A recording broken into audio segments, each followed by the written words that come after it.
ካሪም ይባላለሁ። ያው ካሳንቺስ አካባቢ ነው የምሰራው። በግል ስራ ላይ ነው የምተዳደር። 7 አመት ሆኖኛል። ያው ሱፐር አፕ ከተጀመረ ጀምሮ እጠቀማለሁ። ያው እንግዲህ ዘመኑ ሞባይል ባንኪንግ የምንጠቀምበት ወቅት ስለሆነ ኑሯችንን ስለሚያቀልልን ሳንወድ በግዳችን እንጠቀማለን።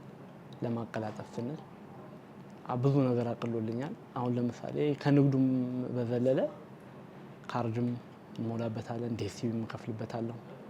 እነዚህ አማራጮችን እንጠቀምበታለሁ። ከንግዱም ከሌላውም በዘለለ ልጆች ጓደኞቼ እየተጫወቱ ሞክረውት ነበርና እስቲ ነገር አንተ ጋር አልሞከርከውም ምናምን ብሎ እኔ ላይ ሞከሩት። ለአጋጣሚ ፈጣሪ ብሎ 5ኛው ምናምን ላይ ወጣልኝ ስልኩ። አሁንም ቅድም እንደነገርኳችሁ 100 ምናምን ኮይን አለኝ። እሞክራለሁ እንግዲህ ወደፊትም እጮታለሁ። ከኔም በኋላ አንድ ልጅም ተጫውታ እንደዚህ 5,000 ብር አግኝታለች። ያው ሞክሩ ነው። ያው እንግዲህ ተሸልሜያለሁ። ሞክሩ።